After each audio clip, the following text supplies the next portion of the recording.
नमस्कार, news headquarter में आपका स्वागत है। मैं हूं विकास भदौरिया। खबरों के सिलसिले को आगे बढ़ाएंगे और अगले आधे घंटे तक हम आपके सामने देश दुनिया की तमाम महत्वपूर्ण खबरें रखेंगे और ये सभी खबरें 1 मिनट के भीतर होंगी। पहली खबर से शुरुआत करते हैं। बिहार के किशनगंज से जुड़ी हुई ये खबर है। नमाजियों के 2 गुटों में जोरदार भिड़ंत हो गई। नमाज पढ़ने के लिए जमा हुए लोगों ने एक दूसरे पर लाठी डंडों से हमला कर दिया। ये वाकया पहाड़ कट्टा थाना इलाके में पनासी पंचायत की ईदगाह का है।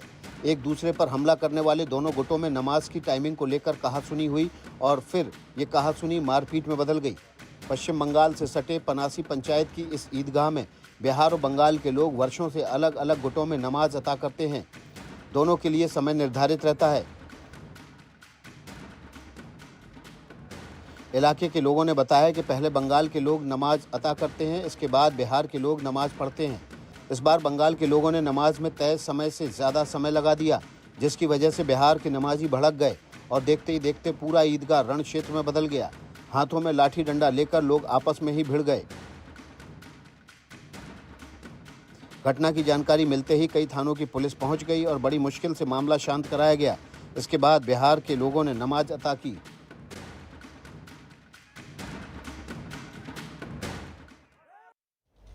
ठीक ऐसी ही खबर हरियाणा से भी आई। ईद पर अमन की दुआएं मांगी जाती हैं, लेकिन हरियाणा के नूंह में पुरानी रंजिश के चलते त्योहार पर खूनी संघर्ष हो गया। नूंह के तिरवाड़ा गांव में ईदगाह से लौटते एक गुट के नमाजियों की रास्ते में दूसरे गुट के नमाजियों से कहासुनी हो गई। इसके बाद दोनों तरफ से लाठियां निकल गईं और गेहूं के खेत में दोनों गुट एक दूसरे पर पिल पड़े। लाठियां बरसाने वाले किसी गुट ने कोई कंजूसी नहीं दिखाई। राशिद और साजिद गुट के लोगों ने एक दूसरे पर खुलकर वार किया। मैदान जंग में जिनके पैर उखड़ जाते हैं उनकी जगह दूसरे लोग ले लेते हैं। खास बात यह है कि इस लाठी युद्ध में महिलाएं भी शरीक हो गईं।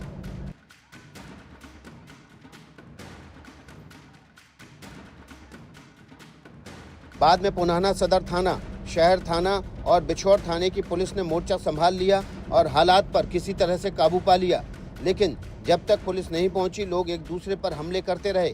बताया जाता है कि इस मारपीट में साजिद गुट के 11 लोग और राशिद गुट के 7 लोग घायल हो गए हैं। उन्हें पुनाना सामुदायिक स्वास्थ्य केंद्र पर भर्ती कराया गया है। यूपी के मेरठ में भी मुसलमानों के 2 गुट के बीच जमकर मारपीट हुई। इस मामले में पुलिस ने 3 लोगों को हिरासत में लिया है। मेरठ के जानी थाने के सिवाल खास कस्बे में आज ईद के मौके पर कब्रिस्तान में दुआ के दौरान 2 पक्षों में झगड़ा हो गया। दोनों पक्षों के 50 से ज्यादा लोग दौड़ दौड़कर एक दूसरे को पीटते नजर आए। दोनों पक्षों में जमकर लाठियां चली, पथराव हुआ और फायरिंग की भी बात सामने आई है। कल बाजार में ईद की खरीदारी के दौरान 2 परिवारों के बच्चों के बीच हुए झगड़े ने आज कब्रिस्तान में दुआ के दौरान बड़ा रूप ले लिया। घटना की सूचना मिलते ही भारी संख्या में पुलिस बल को मौके पर भेजा गया। फिलहाल स्थिति तनावपूर्ण है। पुलिस ने इस मामले में कुछ लोगों को हिरासत में लिया है। 3 लोगों को इसमें हिरासत में भी लिया गया है पुलिस के द्वारा। दोनों एक ही समुदाय के लोग हैं और इसमें फायरिंग की भी सूचना आई है, जिसकी जांच की जा रही है। पुलिस माहौल बिगाड़ने वाले बाकी आरोपियों को पकड़ने के लिए दबिश दे रही है। मारपीट और पथराव में कई लोग घायल हुए हैं, जिन्हें अस्पताल में भर्ती कराया गया है। हालांकि किसी की भी हालत गंभीर नहीं है। अब खबर मुंबई से। बजरंग दल की चेतावनी के बाद पुलिस ने मलाड पठानवाड़ी इलाके में 2 गुटों के बीच हुई झड़प की जांच शुरू कर दी है। मामला मलाड ईस्ट इलाके के पठानवाड़ी का है, जहां 2 गुटों में मारपीट हो गई। एक गुट के लोगों ने दूसरे गुट का झंडा भी फाड़ दिया। बताया जाता है कि बीती शाम गुड़ी पड़वा कलश शोभा यात्रा से भगवा झंडा लहराते लौट रहे कुछ लोगों ने रास्ते में जय श्री राम के नारे लगाए थे।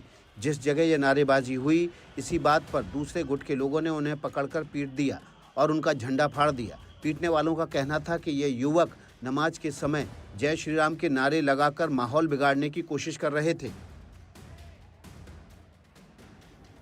पुलिस ने इस मामले में 8 से 10 अज्ञात लोगों के खिलाफ धार्मिक भावना भड़काने का मामला दर्ज किया है।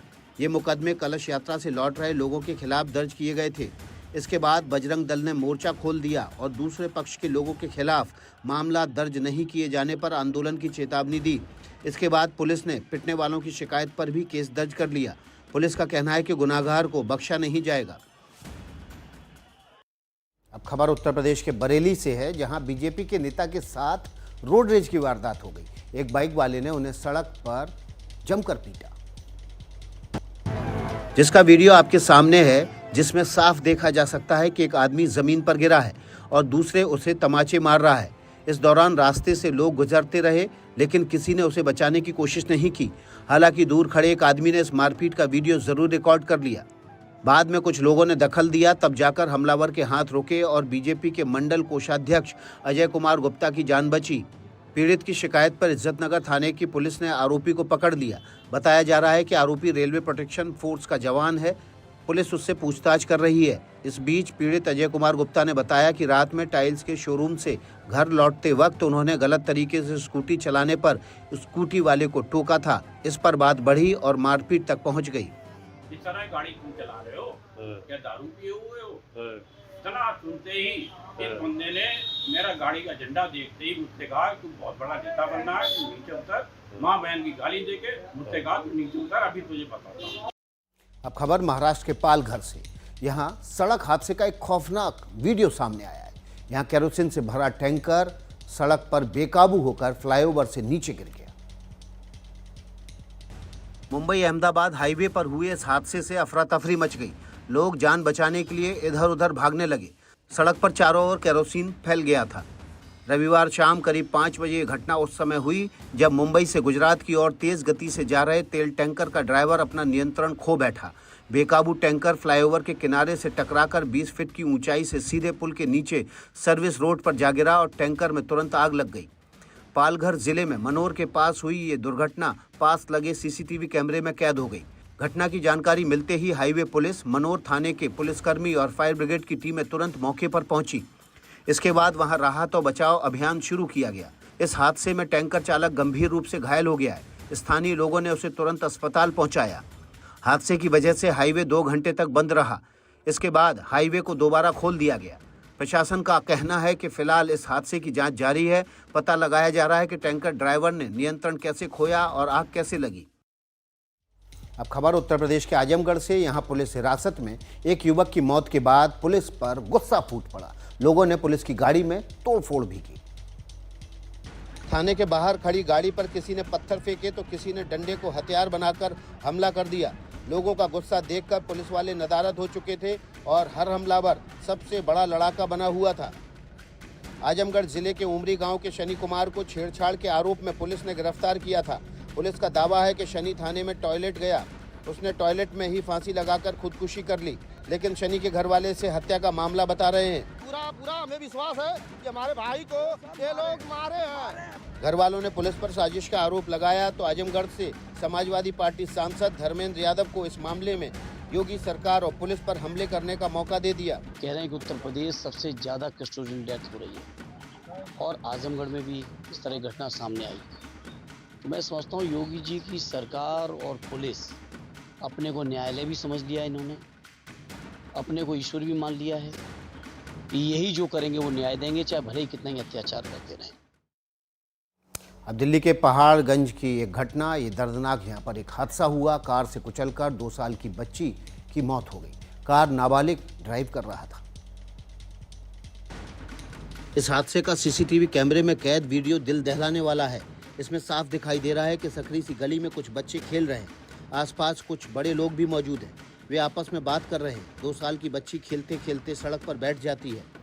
इस बीच एक हुंडई कार दिखाई देती है, जिसे ड्राइव कर रहा 15 साल का नाबालिग गाड़ी को गली से निकालने की कोशिश कर रहा है। वो बच्चे को देखकर पहले रुकता है, लेकिन उसकी नज़र सड़क पर बैठी 2 साल की अनाबिया पर नहीं गई और उसने जैसे ही कार को आगे बढ़ाया, 2 साल की अनाबिया फ्रंट व्हील के नीचे आ गई। पास बैठे लोगों ने दौड़कर अनाबिया को कार के नीचे से निकाला। उसे लेकर अस्पताल पहुंचे, लेकिन बच्ची को बचाया नहीं जा सका। पुलिस ने बताया कि पीड़ित परिवार कार मालिक का पड़ोसी है। पुलिस ने लापरवाही से गाड़ी चलाने और मौत का कारण बनने से जुड़ी धाराओं के तहत केस दर्ज कर कार के मालिक पंकज अग्रवाल को हिरासत में लिया है।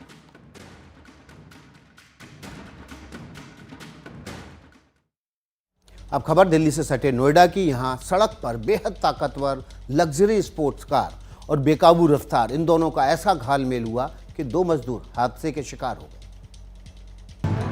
नोएडा के सेक्टर 126 में लिम्बोर्गिनी ने फुटपाथ पर बैठे 2 मजदूरों को टक्कर मार दी। इस हादसे के ठीक बाद का वीडियो सामने आया है, जिसमें कार के राइट साइड के पहिए फुटपाथ पर हैं। हादसे के बाद कंस्ट्रक्शन वर्कर्स ने कार को घेर लिया। क्या भाई स्टंट ज्यादा सीख ली है? कितना आदमी मरा पता है? मर गया इधर। तो क्या देख उधर रेस तुम कितना लेटर देते हुए आ रहे हो, हल्का सा दिए हो। पुलिस को बुलाओ। मौके पर मौजूद लोगों ने ड्राइवर को रोका और पुलिस बुला ली। पुलिस ने आरोपी ड्राइवर को गिरफ्तार कर लिया है। हालांकि सूरजपुर कोर्ट में पेशी के बाद उसे जमानत मिल गई। हादसे में घायल दोनों मजदूरों की हालत भी तेजी से सुधर रही है। पुलिस को जांच में पता चला कि हादसे के वक्त कार चला रहा दीपक मूल रूप से जयपुर में रहता है और सेकंड हैंड गाड़ियों का बिजनेस करता है। ड्रिल से पहले वो कार को टेस्ट ड्राइव के लिए ले गया था। इसी दौरान हादसा हो गया। जिस कार से हादसा हुआ वो मृदुल नाम के यूट्यूबर की है। कुछ दिन पहले उसने इस कार के साथ रील भी बनाई थी। उत्तर प्रदेश के वाराणसी से एक खबर है। यहाँ नाइट मार्केट में एक बड़ा हादसा हो गया। चाय बनाते वक्त एक दुकान में आग लगी, जो देखते ही देखते विकराल हो गई। आग तेजी से बढ़ी और आसपास की कई दुकानें इसकी चपेट में आ गईं। ये हादसा सिगरा थाना इलाके में रोडवेज समिति नाइट मार्केट में हुआ। जिस मार्केट में हादसा हुआ वो कैंट रेलवे स्टेशन के पास फ्लाईओवर के नीचे है। आग लगते ही दुकान छोड़कर लोग भागने लगे और लाचार होकर तबाही देखते रहे। इस बीच दुकान में रखा गैस सिलेंडर एक जोरदार धमाके के साथ फट गया। इसके साथ ही आग का दायरा और बढ़ गया। पिलर नंबर 59 के नीचे की सारी दुकानें खाक हो गईं।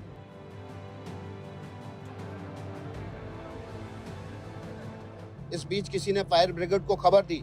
खबर पाते ही दमकल की 4 गाड़ियां मौके पर पहुंची, लेकिन जब तक आग काबू में आती तब तक दुकानों में रखा करीब सारा सामान जलकर खाक हो चुका था। राहत की बात यह रही कि इस हादसे में किसी की जान नहीं गई।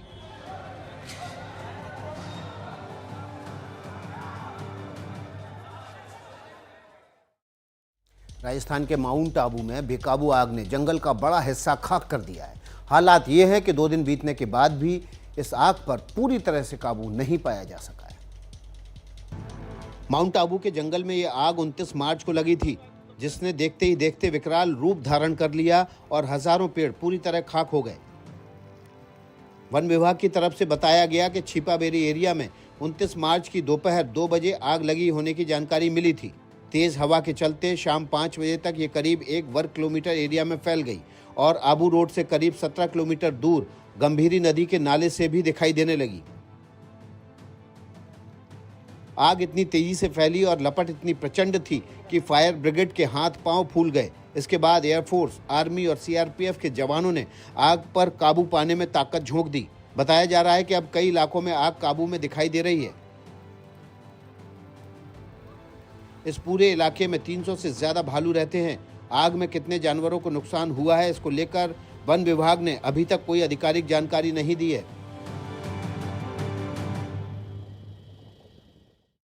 अब यूपी के गोंडा से खबर है। एक महिला ने अपने पति की पिटाई कर दी। पति का आरोप है कि पत्नी ने मेरठ के सौरभ हत्याकांड की तरह उसे भी मारकर ड्रम में बंद करने की धमकी दी है। इस बीच बीवी पर हत्या की धमकी देने का आरोप लगाने वाले धर्मेंद्र कुशवाहा की पिटाई का वीडियो सामने आया है। जल निगम में जूनियर इंजीनियर कुशवाहा गली में खड़ा है और उसकी पत्नी माया मौर्य वाइपर से उसकी पिटाई कर रही है। आज तो उन्होंने मेरा आंखें खोलने का प्रयास किया और मेरा चश्मा भी तोड़ दिया। आप देख सकते हैं चश्मा में जुगाड़ नहीं चाहिए और कह रही है कि तुमको ज़्यादा करोगे ड्रम में भरवा देंगे, नीरज की गुंडों से कटवा देंगे। तो आज ही नीरज उसको लेकर साथ में गया है। आज जब झगड़ा हुआ तो मैंने पुलिस बुलाया। जब पुलिस को बुलाया तो पुलिस कोतवाली ले गई कि पहले आप थाने चलिए। वहाँ पर सब लोग गए, वहाँ से भाग गई नीरज के साथ बहाने से खाना खाने आ रही चली के बाद सबसे जगह गए थे। और आपके आरोप जो लगाए कितना सही है बताइए? फर्जी है, बिल्कुल टोटल फर्जी है। हमने ऐसा कुछ भी नहीं कहा। धर्मेंद्र और माया ने 2016 में प्रेम विवाह किया था, लेकिन धर्मेंद्र अब अपनी पत्नी पर नीरज मौर्य नाम के शख्स से नाजायज रिश्ते रखने तो पत्नी अपने पति पर सताने और बार बार अबॉर्शन के लिए मजबूर करने का आरोप लगा रही है। कुल मिलाकर कहें तो रिश्ते अब इस मोड़ पर पहुंच चुके हैं कि दोनों एक दूसरे के खिलाफ थाने के चक्कर लगा रहे हैं। आसमान से गिरे लेकिन जमीन पर पहुंचने की जगह कार की छत पर लैंड कर गए। महाराष्ट्र के सोलापुर में मुंबई के एक रिसर्च सेंटर से टेलीस्कोप लगाकर भेजे गए गुब्बारे के साथ कुछ ऐसा ही हुआ। मुंबई के Tata institute of fundamental research की हैदराबाद ब्रांच से भेजे गए गुब्बारे ने एक रिहायशी इलाके में लैंड किया। इनमें से एक गुब्बारा संगोला के पास खरवत बाड़ी में जबकि दूसरा संगोला की खड़तरे गली में गिरा। 1.5 टन वजन के टेलीस्कोप और आधा टन वजन के फ्लोटिंग एपरेटस वाला ये गुब्बारा जिस कार पर गिरा उसकी छत का कचूमर निकल गया। इसके अलावा दूसरे 2 और गाड़ियों को भी नुकसान हुआ है।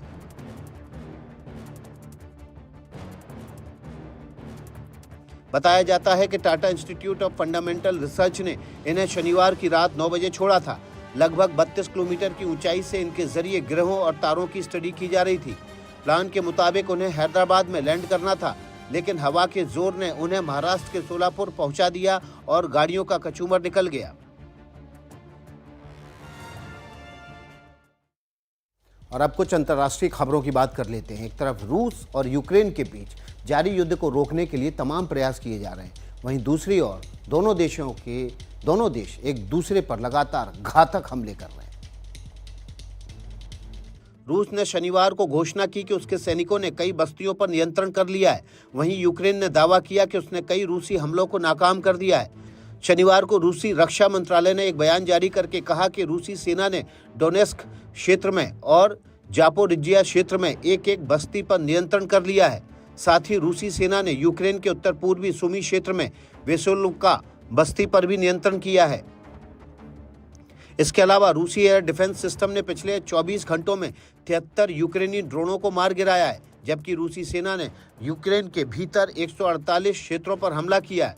रूसी रक्षा मंत्रालय ने यह भी दावा किया कि यूक्रेनी ड्रोनों ने रूस के बेलगोरोद क्षेत्र में ऊर्जा संयंत्रों पर बार-बार हमला किया, जिससे कुछ हाई वोल्टेज लाइनें कट गई हैं, कई ट्रांसफार्मर क्षतिग्रस्त हो गए हैं और इलाके के 9000 से अधिक घरों में बिजली आपूर्ति बाधित हो गई है।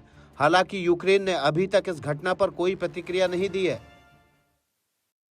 म्यांमार में आए विनाशकारी भूकंप के बाद राहत और बचाव अभियान अब भी जारी है। बचाव कर्मी मलबे में दबे लोगों की तलाश में जुटे हुए हैं। 7.7 तीव्रता वाले भूकंप से तबाह हुए म्यांमार में 4 और लोगों को मलबे से निकाला गया है। अधिकारियों ने बताया कि म्यांमार के सागाइंग इलाके में एक स्कूल की ढही इमारत से इन लोगों को बचाया गया है। साथ ही एक शव भी बरामद किया गया है। 28 मार्च को म्यांमार में आए भूकंप के कारण लगभग 1700 लोगों की मौत हुई है और 3400 लोग घायल बताए जा रहे हैं। म्यांमार की राजधानी नेपिदा में हर तरफ तबाही का मंजर दिख रहा है। शुक्रवार के भूकंप में बड़ी संख्या में इमारतें जमींदोज हो गई थीं। वहां के एयरपोर्ट को भी काफी नुकसान पहुंचा है। टूटी सड़कें, टूटे पुल, ध्वस्त संचार व्यवस्था और गृह युद्ध से जूझ रहे म्यांमार में राहत और बचाव अभियान में काफी मुश्किलें आ रही हैं। कल शाम 5.1 तीव्रता का एक और झटका आने से लोग खौफ में आ गए हैं। हालांकि इसके बाद वे फिर बचाव अभियान में जुट गए। म्यांमार के दूसरे सबसे बड़े शहर मांडले में करीब 15 लाख लोग अब भी सड़कों पर रात गुजार रहे हैं। इनमें ज्यादातर लोग बेघर हो चुके हैं, जबकि अन्य अब भी खौफ में हैं।